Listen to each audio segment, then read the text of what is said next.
Hello, everybody. Welcome into the Apples and Genos Fantasy Hockey Podcast. My name is Nate Groot Niblink. I'm the creator of Apples and Genos, originator of the Zero G Draft Strategy, and in this podcast, I'm going to go over the most puzzling players league-wide as submitted by the Apples and Genos Discord server. Let's get it.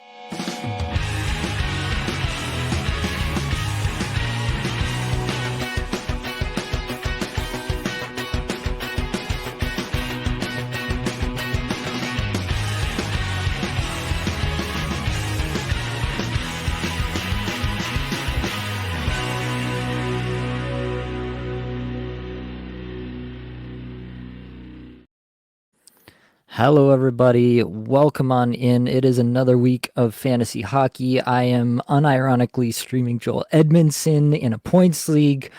What is happening? Frank's in here with a question right off the top. Let's go. Start Picard or Allen or neither tonight? Oh, tonight. I think we might have missed.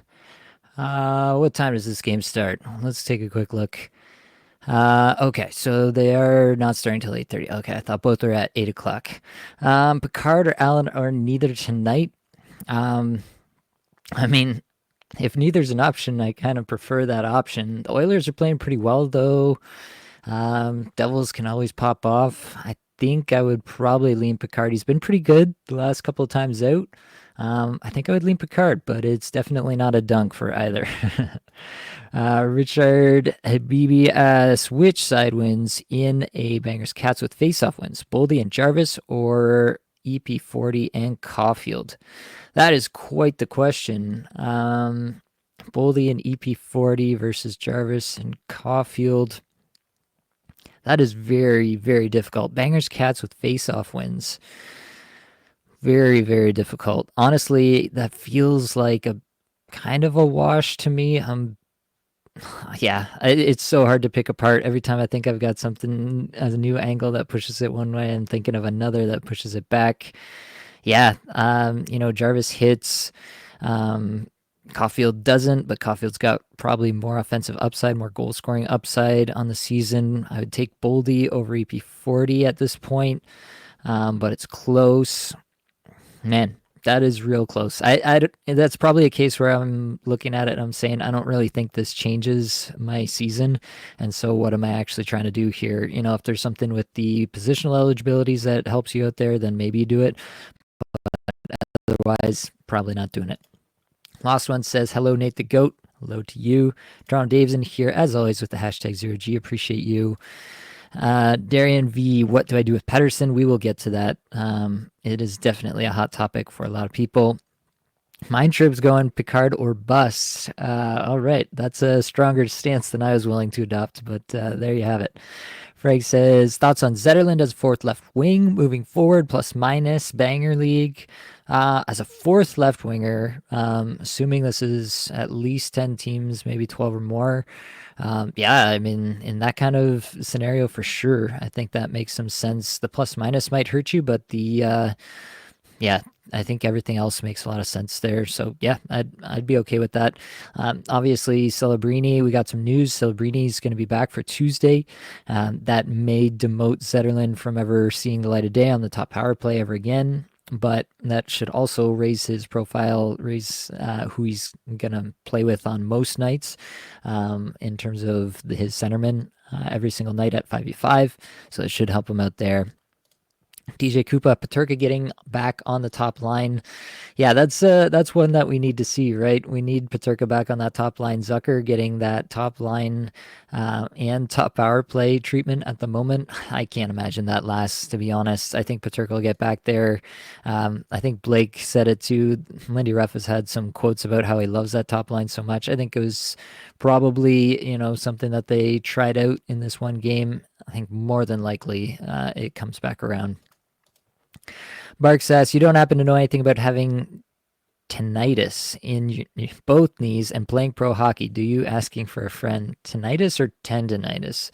Either way, I don't. I don't have that. I don't have that knowledge. I would very much hesitate to give out anything resembling medical advice on a podcast too. D-Dub says, let's put together this puzzle. Let's do it. Garnt I have no idea how to pronounce that thing, but that is quite the username. Drop Falk for Zellweger or Hudson. Um, yeah. Ooh, that is tough. That is really tough. Falk is on this list. These shots have started to come back up a little bit. He's obviously going to get a lot of run. Broberg injured out for a fair amount of time here, so he doesn't really have a lot of competition at the moment. Ooh, yeah, that is really tough. I really like Zellweger. The underlying stats are looking really good. He's getting like 21, 22 minutes a night recently. The top power play is actually looking a bit like a top power play and being treated that way by Greg Cronin. The hellscape has been reduced in severity as of late in Anaheim. So, yeah, that is a tough one. I don't know that I would actually drop Falk. If I was choosing between the two, like if neither were on my team and I was choosing between the two, I might choose Zellweger over Falk at this moment. But to actually make the move and like spend an ad, I don't know if it's worth it for me personally. That is really tough though. Hudson for me, I'm not interested unless he's on top power play. DJ Kupa getting Georgiev getting his starter position back. It could happen. It's really play by ear in the Colorado net as of right now, and I would really hesitate to make any big pronouncements about what's going to happen next. So yeah. Lost Ones noting that these questions are coming in hot. It is hot, and I appreciate it. Liam asks, is there a reason I shouldn't pick up Faber in a Cats League? Guy's on one of the best power plays in the NHL. Are the underlying stats as bad as his top line stats? We could throw in the underlying stats for Mr. Brock Faber. I've said this before, but Brock Faber's never had great underlying stats. Yeah, the on-ice stats are pretty good, but the individual stats are pretty bad. That's pretty much par for the course when it comes to Brock Faber. On the season, he's pacing for 15 goals, 45 assists. And honestly, I think that might be where we should expect to see him. I don't know that I strongly disbelieve anything that's going on here. 25% IPP is probably not going to last, but the 15.1% on ice shooting percentage on the season is also not going to last. So they'll probably kind of regress towards each other and meet in the middle there. Yeah, I think you could see him get up to a 50-point pace, but maybe not much beyond that. That's where I'm at on Brock Faber at the moment. But I still think he's probably, if this is a 12-team league, like I think he's definitely one of the best 48 defensemen for fantasy. So I would still pick him up. FF Tyler, oh, this should be good. Have you considered Alexander Mogilny's retirement in the spreadsheet?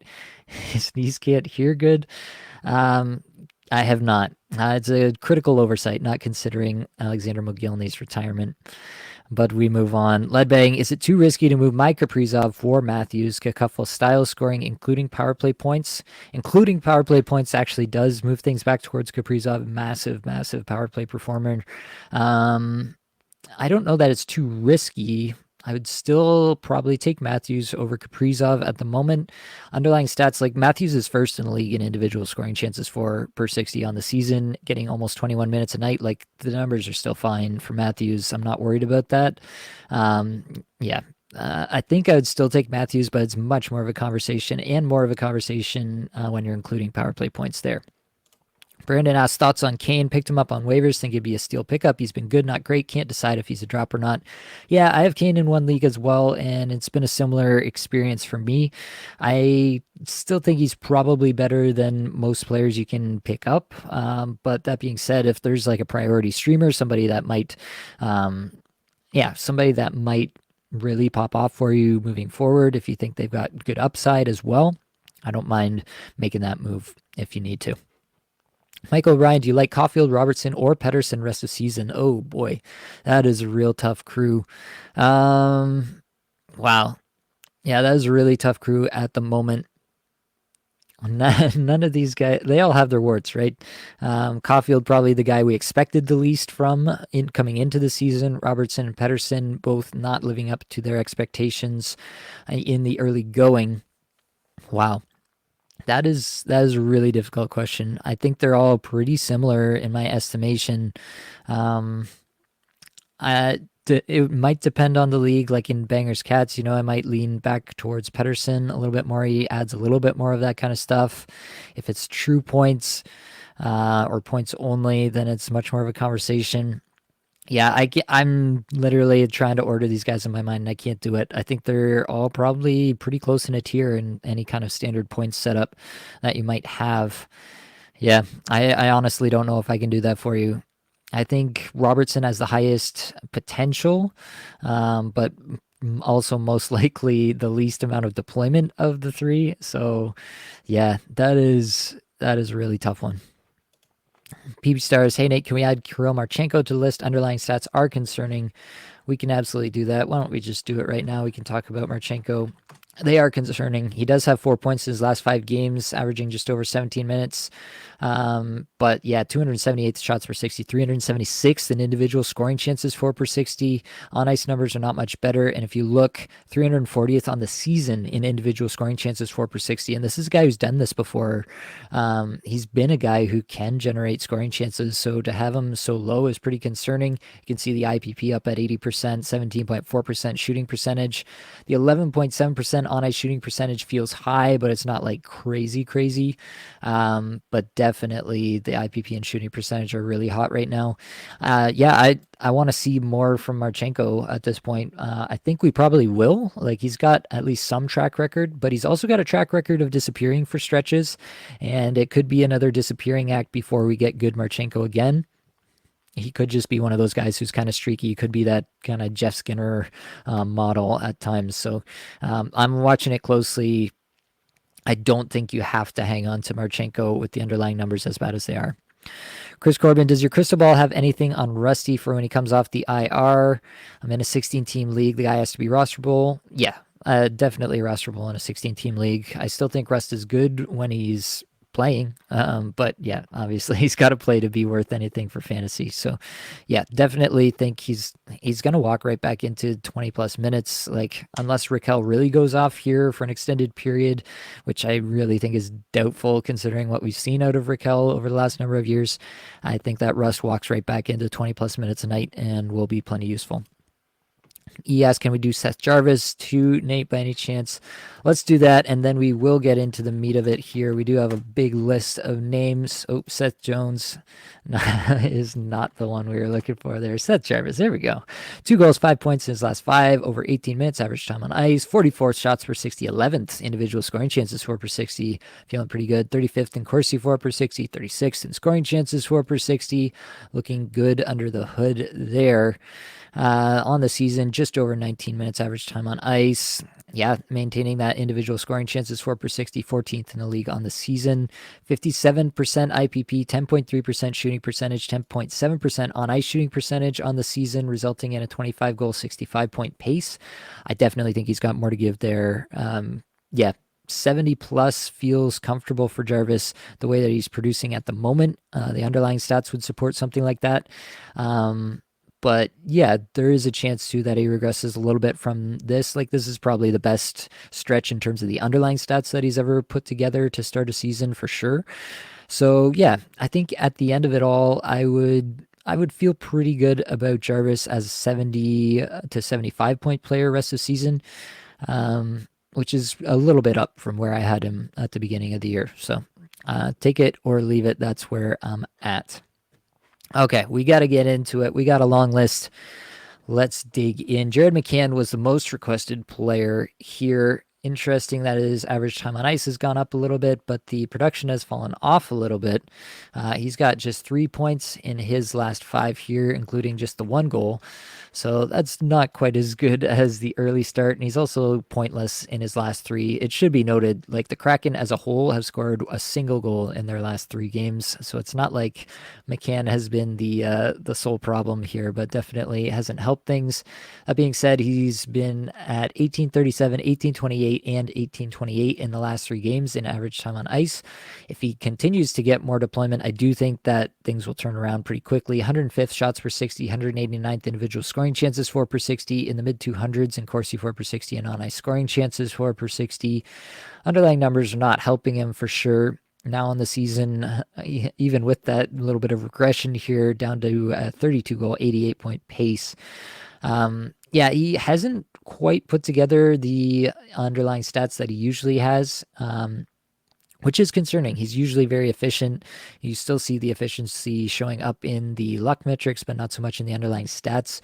And so I am a little bit concerned that even with some more deployment, that he might not live up to what we thought was possible here. There's any number of reasons. It's a new system Dan Bilesma is bringing in. Does McCann not quite fit in that system? And he's really just been getting lucky this whole time to this point in the season. That's a possibility. It's not one you can discount. I do think that it's more likely that he figures it out over time. They figure out how to make McCann work. He's their most dangerous offensive player, and it's not particularly close in my estimation. So I do think that they will figure it out. And yeah, if the 18 plus minutes a night continues, then that's a situation where I can actually start to get excited about McCann again. In general, my stance is I'm pretty content to hang on to McCann at the moment. So Jason Robertson was the next one up here. He's got just 2 points in his last 18 and a half minutes average time on ice, which is okay, but not spectacular for a player of his stature. 66 shots per 60, 133rd individual scoring chances for per 60. On ice numbers really solid there. It's tough for anybody not named Matt Duchene, it feels like, in Dallas right now. Robertson's on a 30-goal, 52-point pace, which is not what you signed up for when you drafted him for sure. 8.6% on ice shooting percentage on the season. That's obviously way lower than normally what Robertson is going to bring you. He's always been an efficient player. So yeah, once that rebounds more into a 12% range, which is where I'd expect a player of his caliber to live for most of the season, you're obviously going to see a pretty solid step up.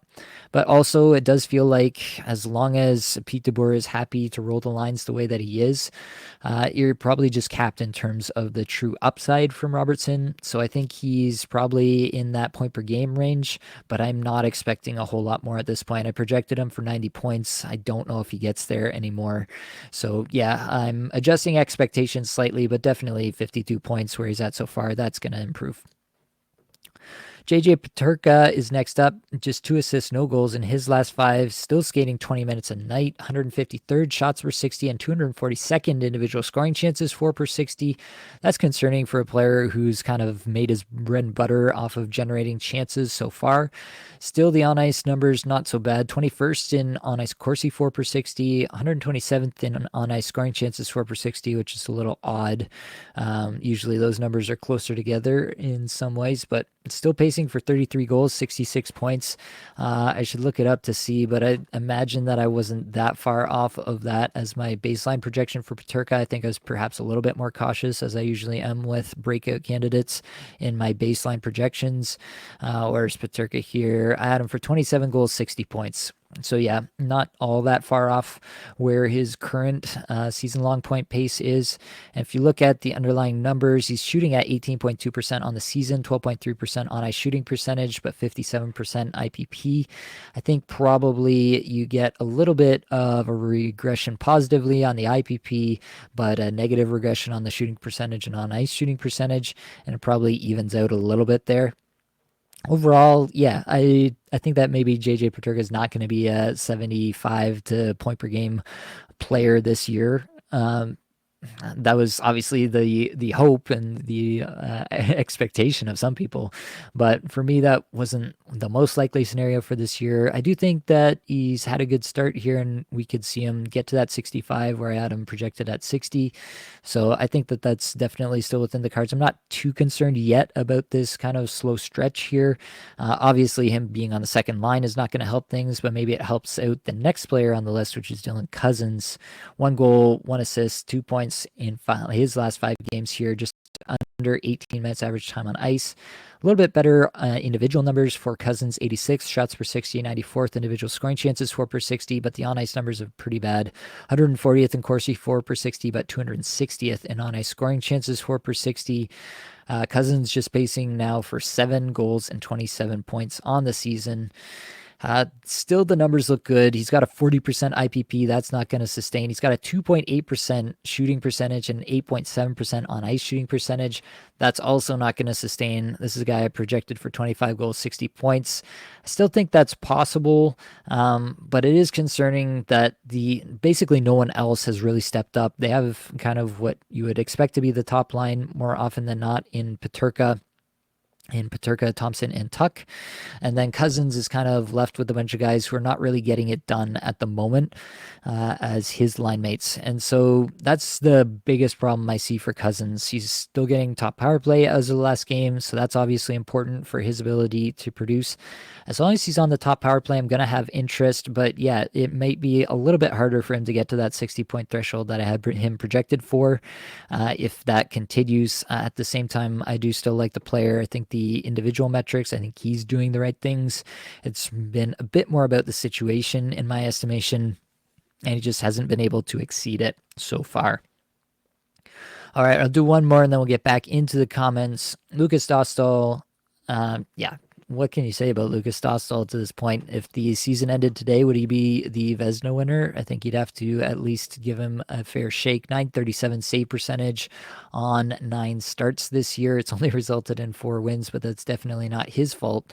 He's been absolutely tremendous. John Gibson will be coming back here, which is really probably going to be a fly in the ointment here. I think you have to expect that. That has to be your baseline expectation that John Gibson, probably a player they want to move off of. I don't know if they will be able to move off of him because he's been pretty terrible for quite a long time now, and he's still got a big contract. Even if they eat half of it, it's still like $3 million a year for next 2 or 3 years. One or the other. Somebody can fact check me on that. But yeah, even if they eat half of it, it's a tough contract to move. And so I wonder if they'll really try to sell Gibson and like try to make him look good, prop him up, give him the easier games, even potentially the lighter team on the back-to-back or the first game of the back-to-back, and Dostal gets the tougher work from here on out. My baseline expectation is a 50-50 split once Gibson is back. So take that for what it's worth. I do think Dostal's playing great, and you can roster a guy who's playing great even on Anaheim, but can you really roster a 50-50 timeshare goalie on Anaheim long term? I'm not so certain. All right, let's get back into some comments here. Ricky says, if there's time, I'm curious how Vilardi's underlying numbers are looking since he's showing up on the score sheet more lately. We can throw that in real quick and get a look at Gabriel Vilardi. Obviously, he's got the 6 points in the last 5 games here. 18 and a half minutes, average time on ice. Yeah, definitely the underlying numbers have started to come up in a big way. 103rd shots per 60, 54th individual scoring chances for per 60 in the low 100s in the on ice numbers there. It's definitely coming back now for Vilardi. And yeah, when you look at everything, when it's all said and done, he's on a 27 goal, 68 point pace through 12 games of the season, and that doesn't feel too far off the mark for a guy like Vilardi here. I think maybe I would expect him to have a few less points and a few more goals at the end of the season, but maybe he's taken a little bit of a step as a playmaker and not just exclusively sitting around the front of the net and banging pucks in. That could be as well. So he's actually got a little bit more average time on ice than I was accounting for in my projections. So that's nice as well. I projected him for 36 goals actually, but 58 points, only 22 assists. So maybe he's evening things out a bit here and he might actually get a few more points out of that.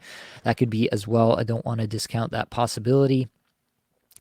Yeah, I do think that he's probably running a bit hot so far. You see the 19.1% shooting percentage, 15.3% on ice shooting percentage.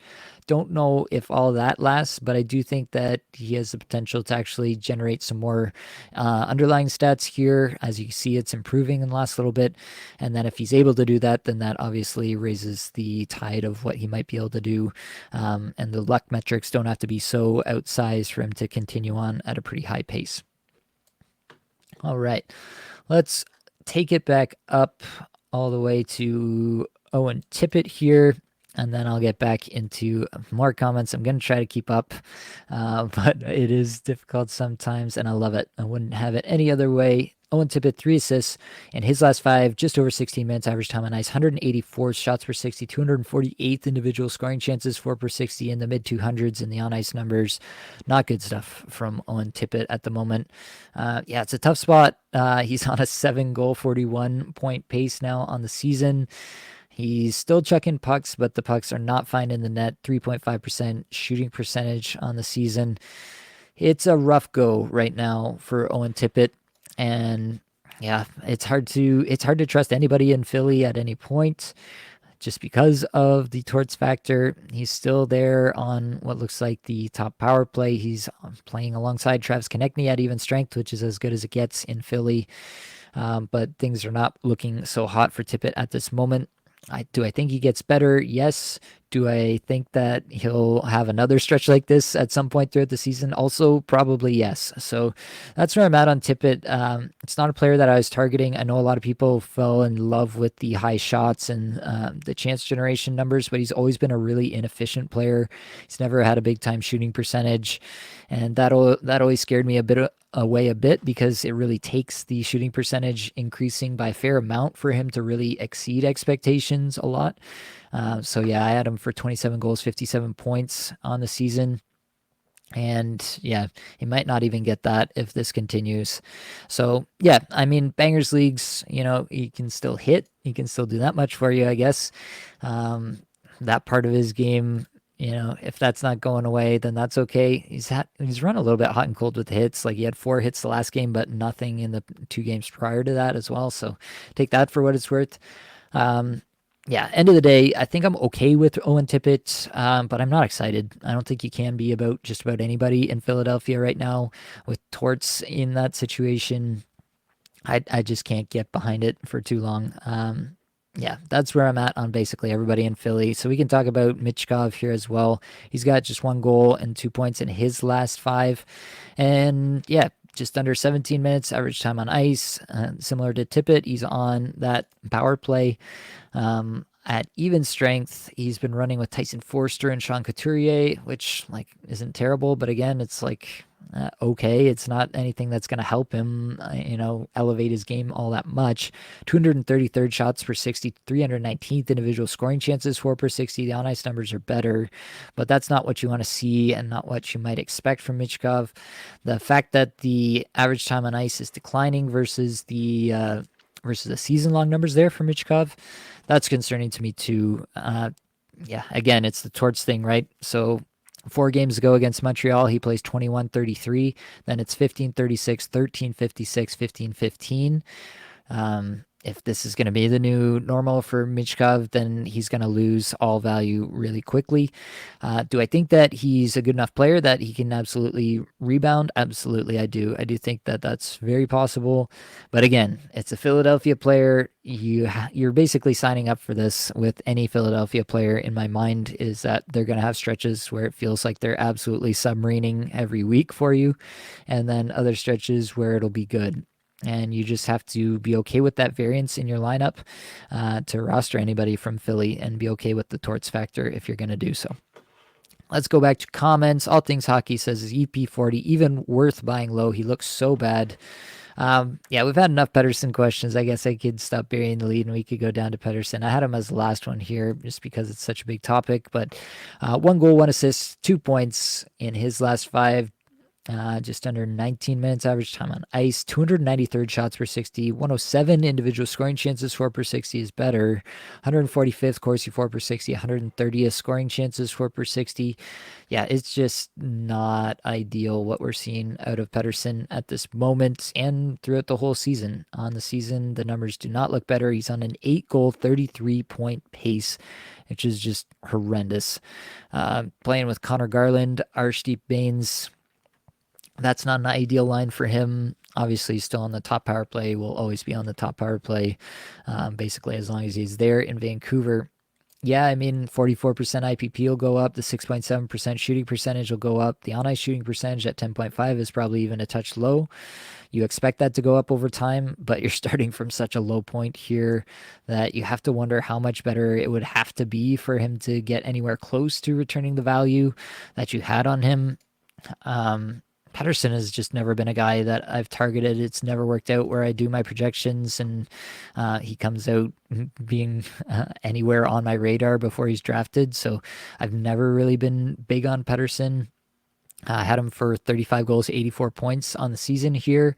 And yeah, that's obviously going to be tough for him to hit on this season in particular. With the start that he's had as a point pace rest of season, could he hit that? I think it's possible for sure. I don't think he woke up one day and forgot how to play hockey.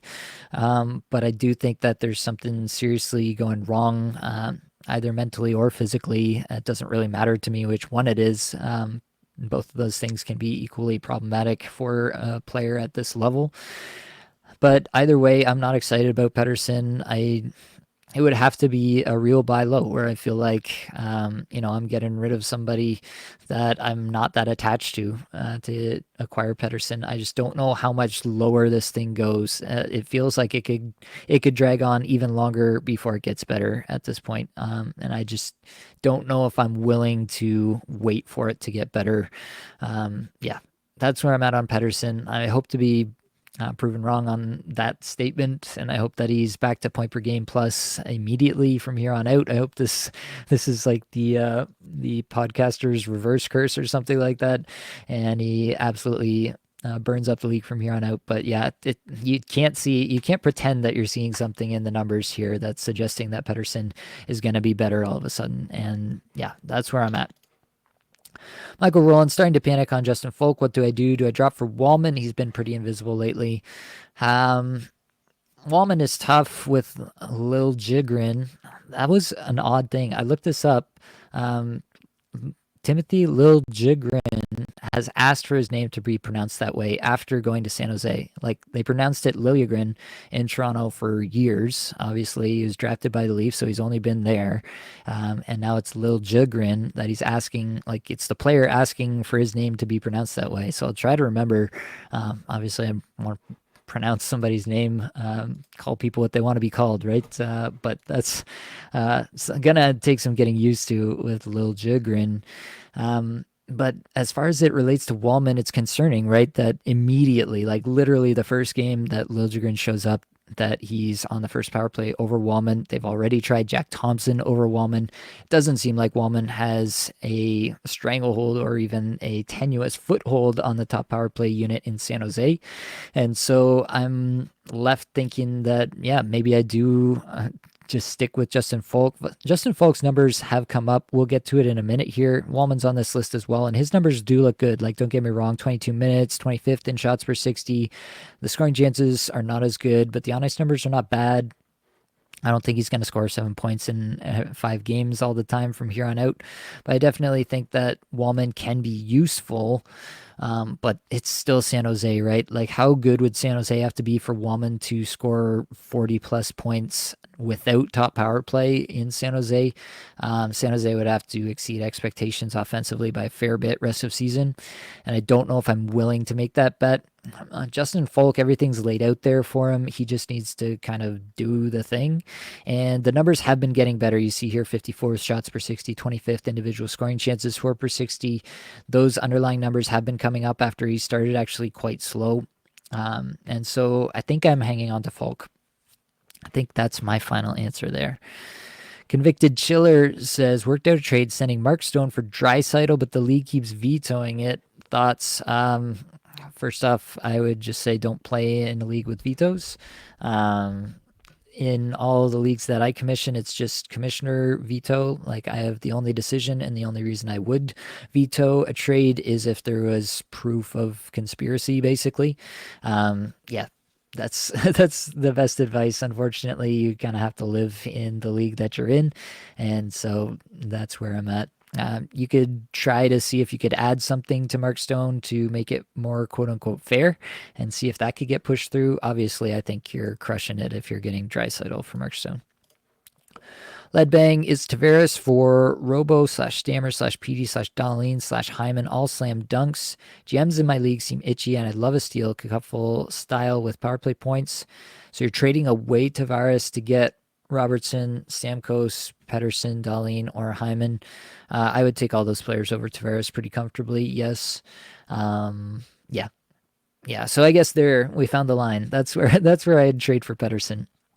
Tavares, he's been up, down, and around in the Toronto lineup already in the young season, third line center at times. Do I think that's where he lives for most of the season? No. Do I think that he's actually still pretty good? Quite honestly, yes. He's quite efficient with his chances. He generates a lot individually. He's still a very, very good hockey player. Just kind of maligned at this point just because of the outsized contract, I think, mostly, and the fact that he plays in the bubble in Toronto. But yeah, I would still go for any of the others. They just all have much more ceiling than Tavares does in my mind. Hatton 94. What do we think about Verhaeghe?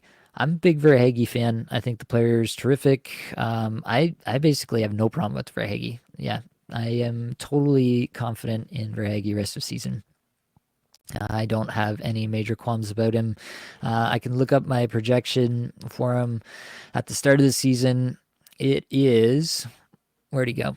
I had him. There we go. 41 goals, 80 points was my projection. 18 minutes average time on ice. What's he getting right now? This is terrific live podcasting, by the way. 4 points his last 5. Yeah, just over 18 minutes. Second in the league in shots per 60. What are we doing here? Verhaeghe is a dude.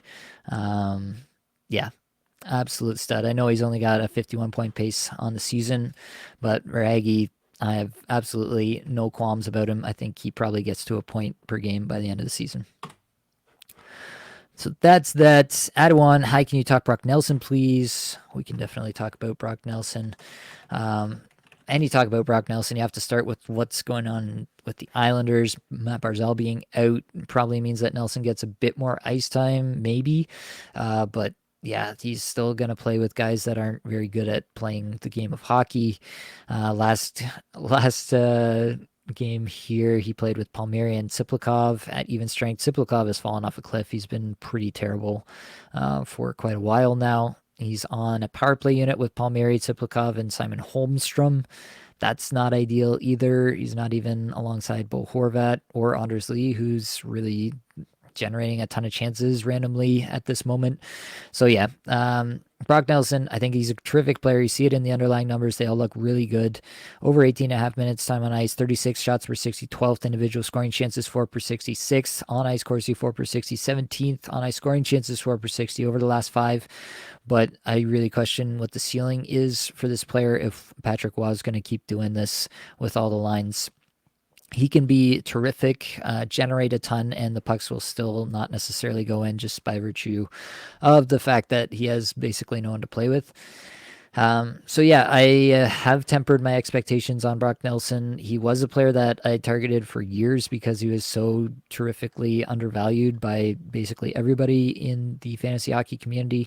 But I did have a bit of a lower projection for him this season, 32 goal, 68 point projection. And I think I might even go a little bit lower than that if I had to reproject at this exact moment. So that's where I'm on Brock Nelson. Doesn't feel good. Yeah, the underlying stats being terrific. You want to be in on a player that's generating like that. And to some extent, like, I'm not saying, drop him, but I am tempering expectations as to his ability to score, 35 plus goals, get 70 plus points. I don't know if that's on the table with the current iteration of the Islanders. Ian asks, would you use a first priority waiver claim on Toffoli in a 12-team bangers category league? Drop would be Devon Taves. That's right on the line for me. If you really need it, if he's gonna plug a hole for you, if you have been dying to get rid of certain players, if there's something that Toffoli is really bringing to your squad that you think is going to be a big addition, then I think it's okay. In general, like, I don't want to be hanging on to my top priority waiver claim or a whole bunch of fab. If that's your waiver system, I would rather put it to use, right? And get a player that I'm confident in. So if you feel confident in Toffoli, if you feel confident in what he's going to bring to your squad, he's going to get into games for you. He's not just going to sit on your bench, in a week like this. I think the Sharks play Tuesday, Thursday on heavy nights this week. If he's going to sit for both those nights when you get him, then it's probably not worth it, right? Because he is theoretically going to be closer to the bottom of your lineup.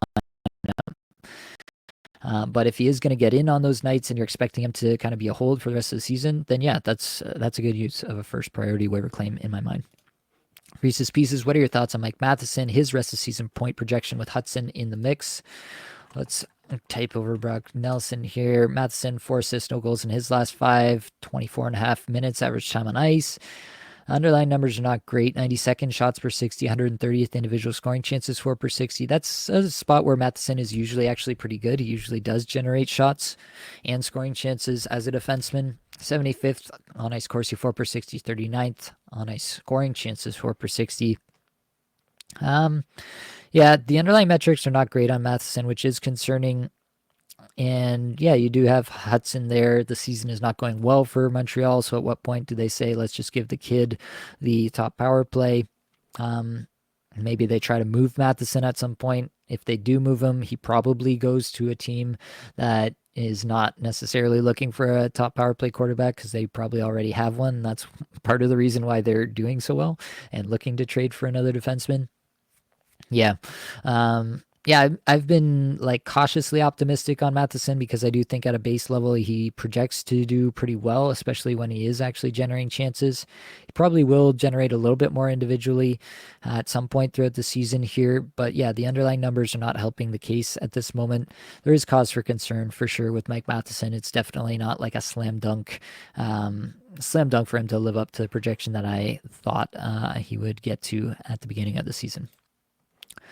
Also asking about expectations for Victor Arvidsson. Basically, anybody in Edmonton, as long as they are getting some exposure to McDavid and or Draisaitl, then you have some interest in them. But I don't think I'm really ready to move off of my baseline projection that I had for Arvidsson at the beginning of the season. That was 23 goals, 46 points.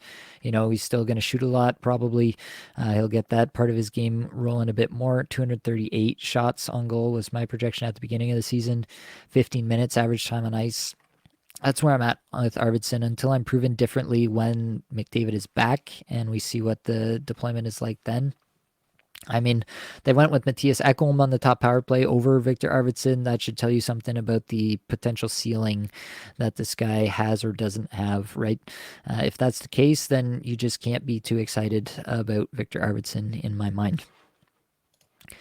He says, asked in the Patreon, but wanted to get a live take. Mitch Marner and Sam Montembeault for Dougie Hamilton and Stuart Skinner in a points league. Mitch Marner and Sam Montembeault for Dougie Hamilton and Stuart Skinner.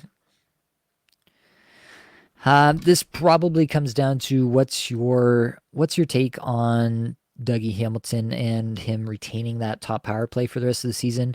If you think that Hamilton retains the top power play for the rest of the season, then you're probably taking that side. If not, then you would go to Mitch Marner and Sam Montembeault. Just because I so heavily devalue goalies and I'm not really interested in holding any goalie at any point, I might just take the upgrade to Marner from Hamilton and kind of remove that worry that he gets, off the top power play at some point throughout the season. I might just go that route right off the top and just take the best player in the deal, who is Mitch Marner, in my opinion. OA says Robertson or Gensel. I'm going Gensel there pretty comfortably at the moment. Richard says, who's the drop between Genther, Velarde, Nason, PLD, Bangers, Cats with Pims, face-off wins, and plus minus? Ooh, that is a little bit more difficult with all that to parse. Who is the drop? Yeah, I think it's Nason. It's nice that Nason's getting the power play run, but yeah, I still have more faith in the other guys for sure. Frank says Picard is in the starting lineup. We'll see how it goes. Good stuff. Lost Ones thinks that Stone for Dry screams the Taco League. Yeah, that's fair. We all see them. We all play in them sometimes. As long as you win the Taco League, right? CG, is Orlov worth a look? In my opinion, no. I just can't see a scenario in which Dmitry Orlov sustains anything. He's not even getting 20 minutes a night. The underlying metrics are looking okay here. They'll probably look okay just being on Carolina for the season.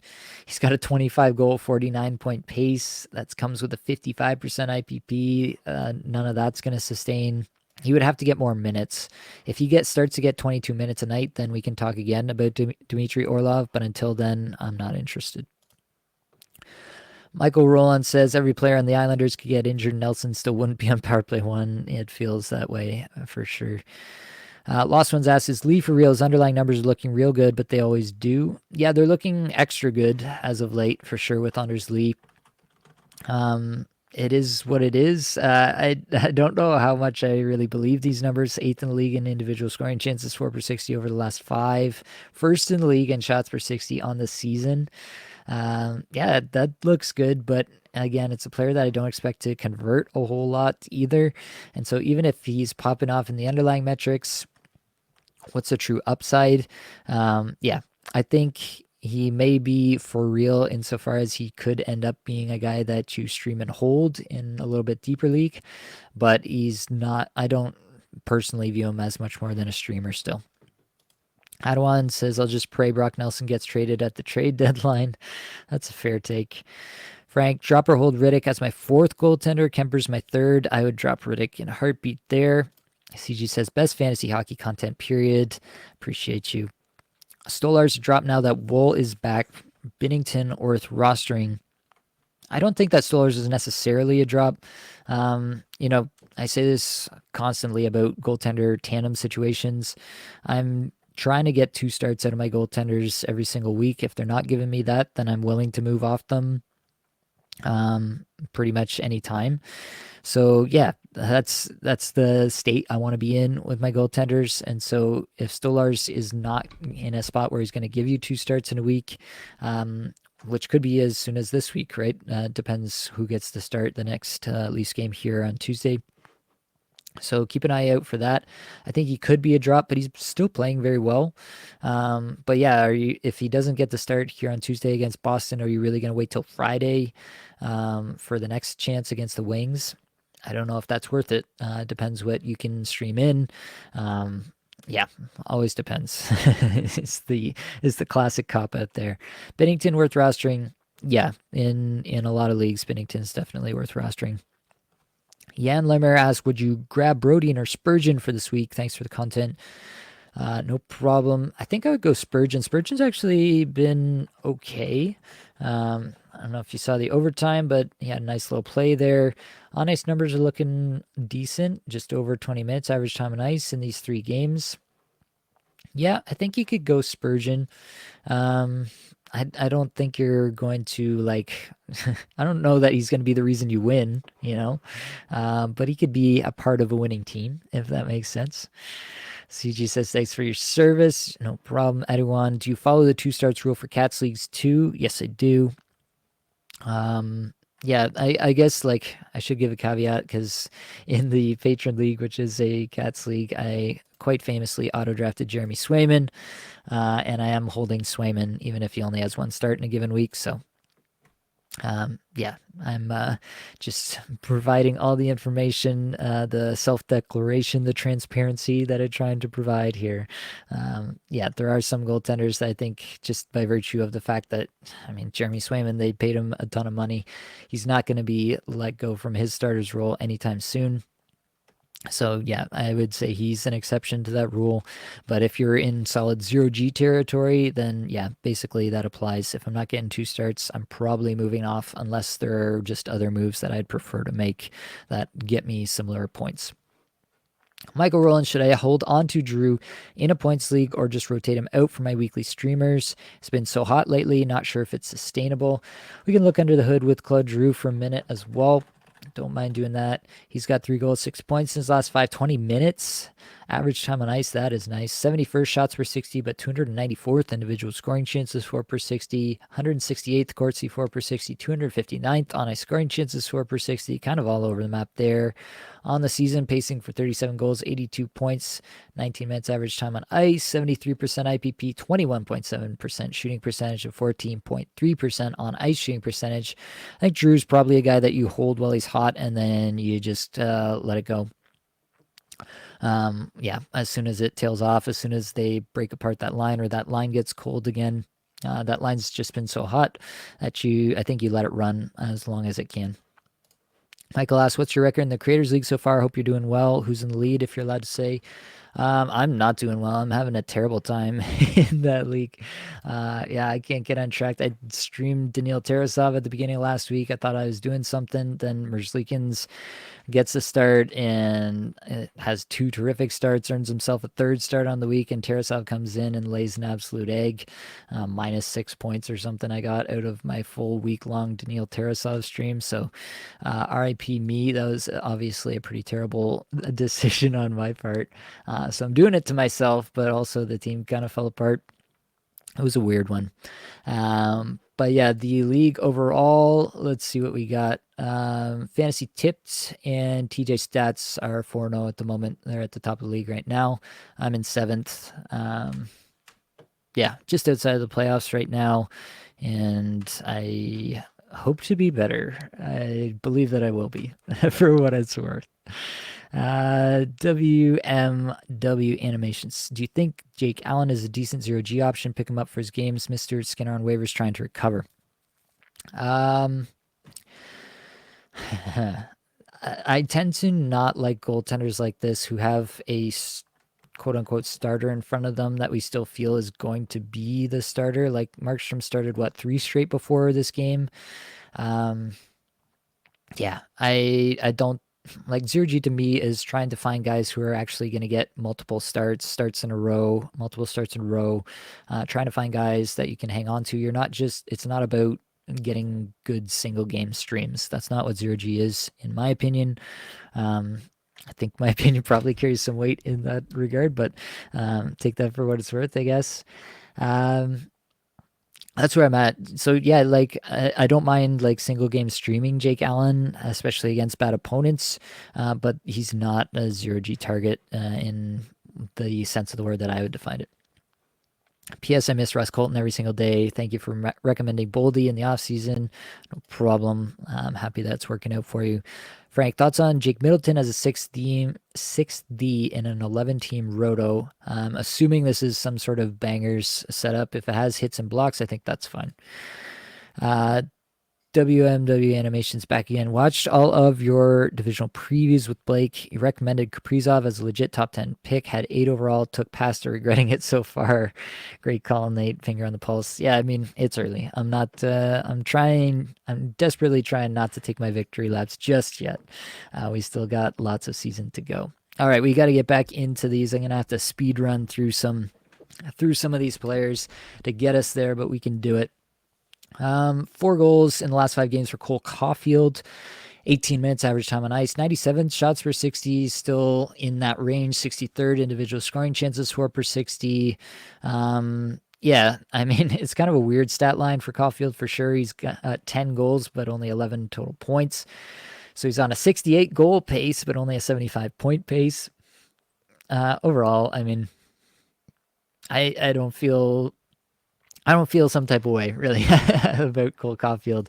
Double check what my preseason projection was, 40 goals and 77 points. I still feel like that's in the wheelhouse probably for Cole Caulfield. The fact that he's getting less time on ice as of late is a little bit concerning to me. I thought he would get a lot more. He did at the end of the season last year. So that could potentially reduce the top end outcomes for Cole Caulfield. But yeah, the puck's been going in so far, and I like that for him. Bo Horvat, 1 goal, 3 points in his last 5, over 20 minutes average time on ice, 43rd shots per 60, 29th individual scoring chances, 4 per 60, also 29th in on-ice Corsi, 4 per 60, and 31st in on-ice scoring chances, 4 per 60. Feels similar to Horvat that I do about Nelson, who I talked about earlier. I just feel like he can be really good individually and still not be like amazing for fantasy right now. Without Barzal there, without kind of loading up the talent that they do have. They don't have a lot of true top end talent there on the island. Without that, I just don't see how he's going to really exceed expectations. The best I feel that he can do is meet expectations, or at least preseason expectations, if that makes sense. We already talked about Michkov's whole move to Alex Vlasic. He's got 3 assists in his last 5, almost 24 minutes a night. Signed a big contract this offseason. Underlying numbers are not good, in the 150s and pretty much everything here. and that's amongst defensemen only, so that's not a great spot to be. He does put up a ton of blocks, so if your league, he's kind of like, he's got a bit of that Jake Wallman vibe. Wallman was always the guy who got a ton of blocks, but he doesn't shoot like Wallman does, so he's reduced there. Second power play in Chicago, got that one stint on the top power play.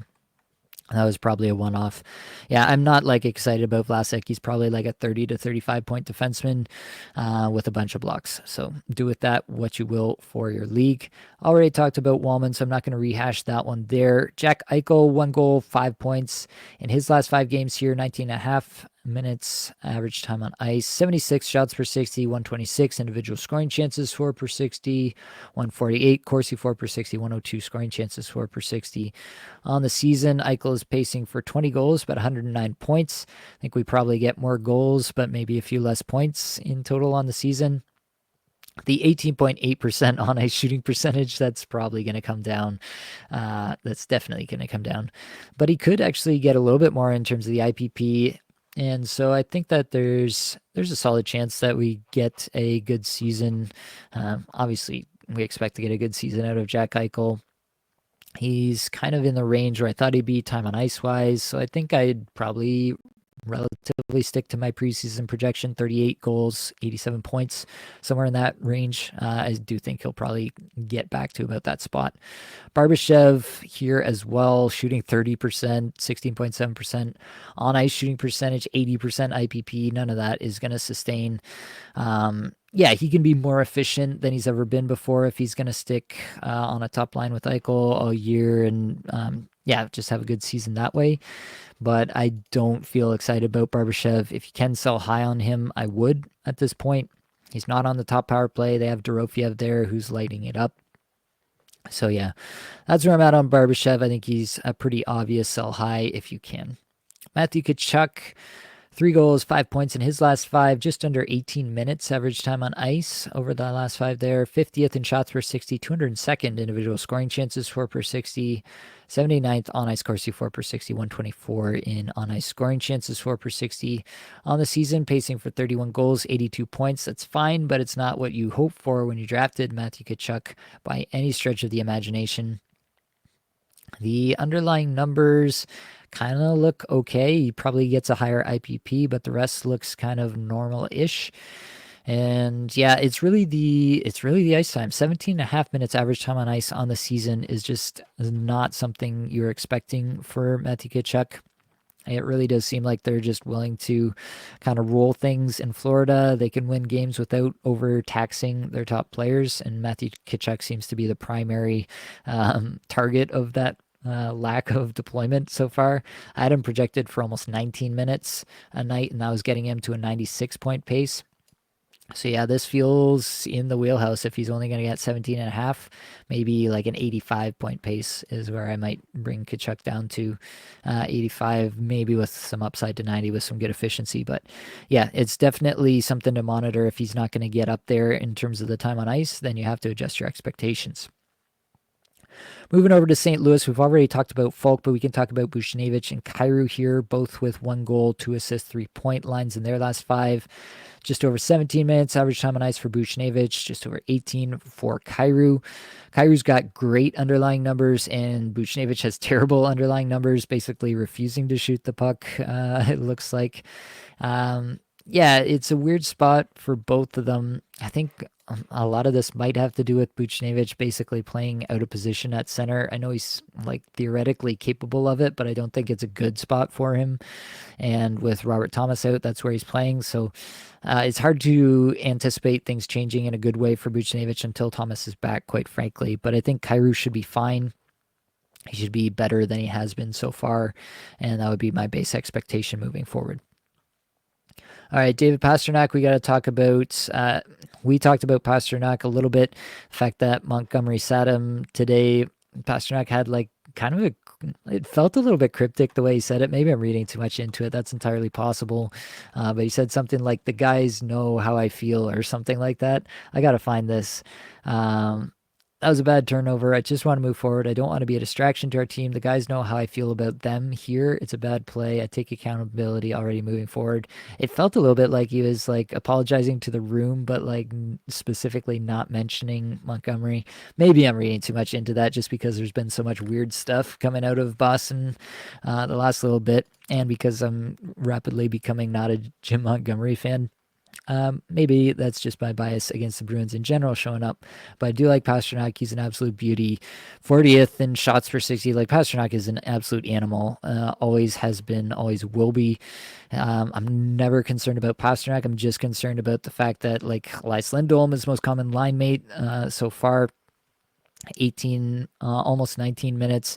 He's just getting a few assists, like basically contributing nothing here. 269th in shots per 60. On ice numbers are like okay, but basically that's only because he plays with Pasternak.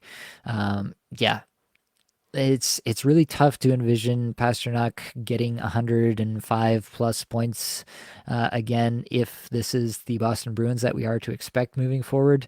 Yeah, basically your expectation of the Bruins moving forward should inform what you think of Pasternak, what you think of Lindholm. If you think that Montgomery is a guy who can get the best out of this team and get more out of this team offensively moving forward, then maybe you're a little bit more bullish. But this was a concern for me with Pasternak going into the season. I don't know that it really manifested itself in any type of way. I'd never had was in a position where I was really choosing between Pasternak and anybody else in my drafts. I took a decent amount of Pasternak in the best ball that I did, although I was a little bit underweight relative to the field. So yeah, I don't know what to do with that other than to say that I think Pasternak himself is an absolutely elite talent. It pisses me off that Montgomery's playing around with this ice time and doing stupid coach stuff that never seems to work for anybody.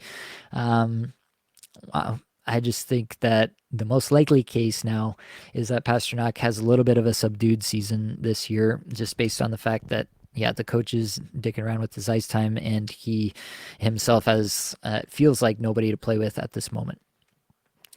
Okay. Let's get going. We had Verhage. I talked about him already. It was requested, so I'm not going to do that one. Alex Tuch, 2 goals, 3 points. His last 5, 21 minutes. Average time on ice. That's nice.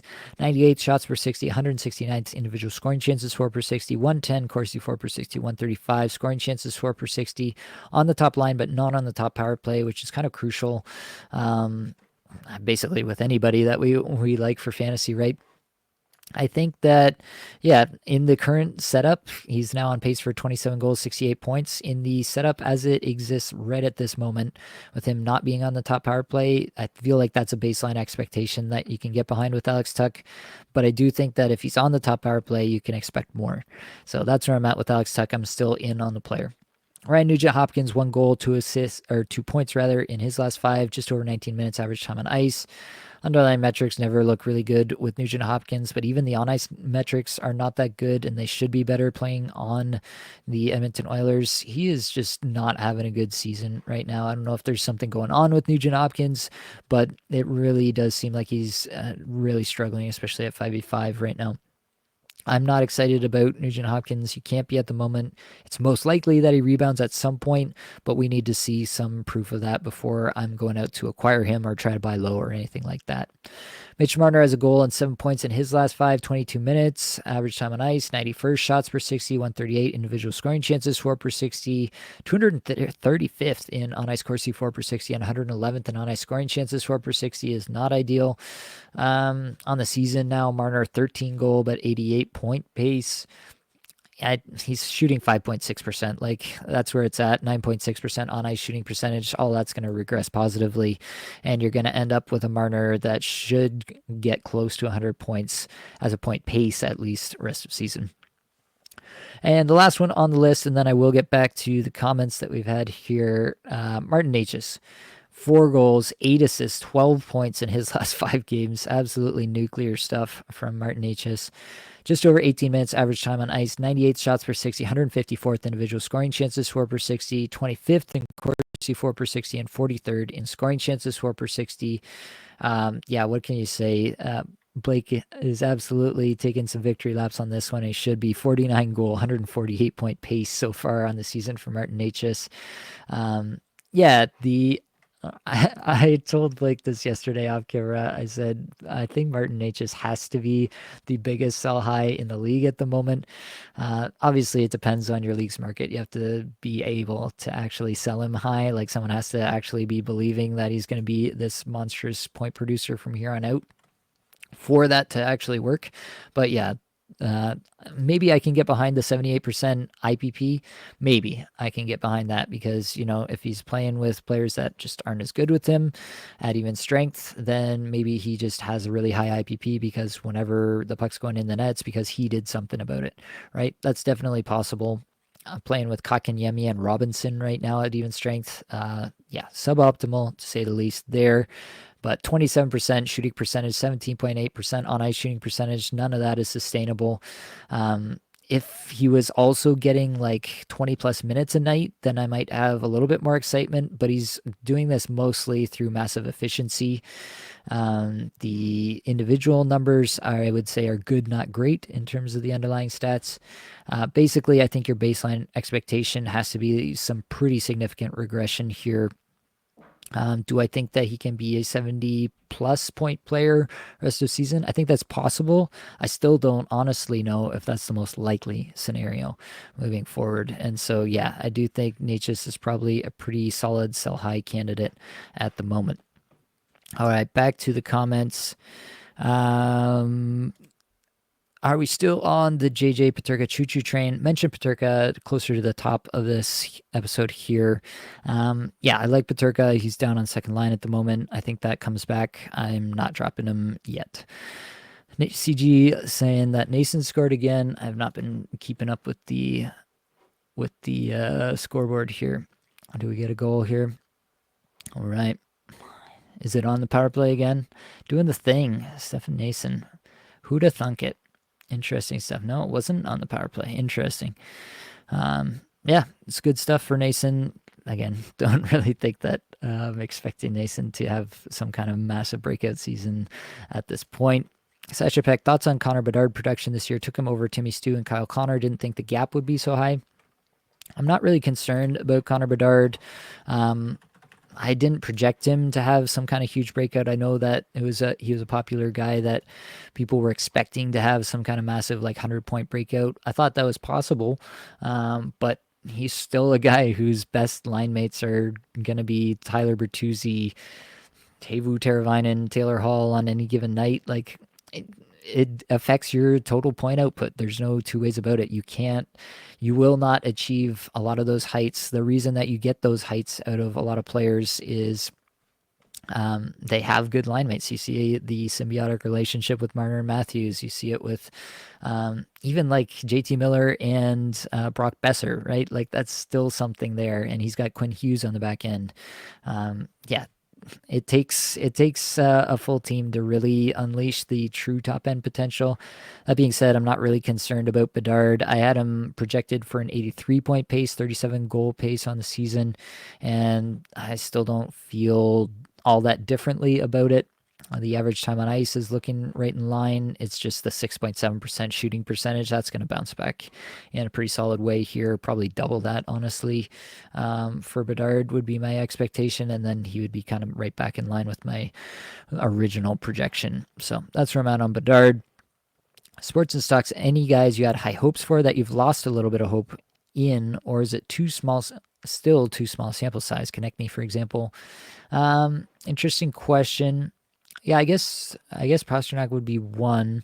I don't know if I would say that I had high hopes for him at the start of the season, but I definitely had some hopes for him, right? I think everybody did, and that hasn't quite come home to roost this year. I'm trying to think if there are any others that I had big projections on, players that I really like that have kind of fallen off and that I've kind of changed my tune on. I don't know if there really are. Yeah, I don't think there's any that have that I projected really high that have not met it, and now I'm really, really like backing off my preseason take on the player. I don't really know if there are any. Honestly, so far it's been a pretty vindicating year for my projections to this point. I haven't done the math or anything, but just the guys who have been scoring are guys that I've projected well. So it's been good from that perspective so far. Hopefully, anybody who used my projections or the Apple and Geno's team projections, aggregate projections, is feeling good effects from that as well. Maybe Carter Verhaeghe would be one I had high hopes for, and it's not been there so far in terms of the true output, but the underlying metrics are all still there, and I haven't lost hope there. But yeah, I think that's where I'm at. I'm Joseph, getting here late. Have you talked about, are you going to still talk about Cousins? Already talked about Cousins. Basically, I still like the player, but it doesn't seem like he's getting any help. Maybe Paterka on that line for a bit kind of remotivates him a bit or energizes him a bit, and he can get something going again. Underlying metrics are still fine, but it's hard to get excited when there's nobody else there in Buffalo for him to really play with. Yeah, I think he can be on your roster, but he's definitely trended more into streamer territory at the moment. Frank asked, trade Reinhardt for Pasta. Ooh, that is a trade. Wow. Yeah, Reinhardt absolutely popping off again. Blake and I talked about it on the flagship show yesterday. That is a really tough decision to make. I don't know that I'd want to make that call. I think I'd still take Pasternak, but it doesn't feel good at the moment. Interesting. CG, better grab Lehkonen or Drouin. Interesting as well. I think I go Lehkonen, but it does feel a little bit like flipping a coin there. LOL, every time Blake is reminded of how young you are compared to him, great flagship pod. Yeah, I try to remind Blake just how old he is as well. Yeah, definitely try to keep him in his place there. I'm in need for a goalie. Should I pick up Gibson? Yeah, that's always going to depend on who else is available, right? So if somebody else is available, I could definitely see being more interested in somebody else.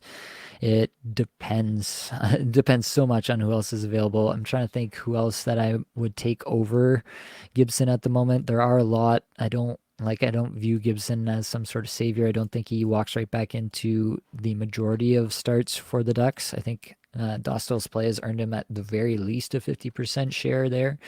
So yeah, I mean, I'd take Petr Mrazek over Gibson if Mrazek is still available. Who else would I take? I might even take like a Nedeljkovic if he's gonna be getting more starts moving forward. He got the last two starts, only allowed one goal in each of the last two starts. Granted, it was against Anaheim and Montreal, so take that for what it's worth. But yeah, just as a couple examples, right? Players that I would consider before I would consider John Gibson. I don't have a high view of John Gibson when he comes back. Should I trade Robo for Gensel? Yeah, I would take Gensel in that trade. G Horn, hey Nate, what do you think about Noah Dobson, JT Miller? I could throw them in here quickly. Noah Dobson and JT Miller. Oh, I need to put the periods in Miller or else the sheet doesn't recognize it. There we go. Dobson, 1 assist in his last 5, 24.5 minutes average time on ice. Underlying metrics are looking okay. But yeah, the Islanders are scuffling right now. It's hard to get excited, but he might be a bit of a buy low on the season. 0 goals, 6 assists, pacing for 41 points. I think that'll improve. Yeah, Dobson could be a buy low at this moment. I don't know if the true ceiling that we were hoping for. Dobson went higher in all my leagues than I was comfortable paying for him. But if the pendulum has swung so far back the other way that he's now valued at, like a 50-point player and everybody's so worried about the Islanders that they're just willing to move off him right now, then yeah, it might be worth kicking tires. JT Miller, 2 goals, 6 points in his last 5, almost 19 minutes a night. Underlying metrics are not terrific there. I don't know. I don't feel any type of way about JT Miller. I had a pretty solid regression built in for JT Miller from his obvious career season last year. I had him down to 31 goals, 92 points this year. I'm probably still somewhere in that range in terms of projection for him moving forward. He's on a 74-point pace right now. Yeah, I still think I'm somewhere in that range, maybe a little bit lighter. It depends to what kind of minutes he's going to get. So far on the season, he's gotten a little bit less minutes than I projected him for, and that's kind of holding him down a little bit there too. But I'm not like, I can't say that I'm like super concerned about JT Miller. I just might have had a lower starting point than a lot of people did on him. Joseph says, I picked up Cousins to fill a role on my team while Matt Barzal's out. Yeah, I think that's fine. But yeah, I'm not too attached to Cousins either. If something better comes along, I think I would move off. I think we've made it. I think we made it through the sheet. That's everybody. We made it to the end. Wow, that was a bit of a beefer, but I appreciate all the interaction. I love the comments. Love talking to everybody here. Yeah, if you have more comments, more concerns, get into the Apples and Genos Discord server. Hit us up in there. There's tons of people talking. You'll get lots of opinions on what you should and shouldn't do. Lots of people who've drank the Kool-Aid, the Apples and Genos Kool-Aid, and can probably point you in the right direction. So definitely get yourself in the Apples and Genos Discord server. If you can like the stream, if you're watching live still, liking the stream really does help.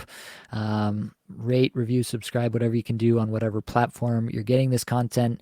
It would be highly appreciated. But I think that's going to be all that we've got for this episode. Hopefully it brought you some value, helped you get a little bit better at fantasy hockey today. All the advanced stats you heard today came from Natural Stat Trick, a terrific free resource. Many thanks to the band there for supplying the music for the podcast. Be sure to check out their Spotify as well. That's it, folks. Much love.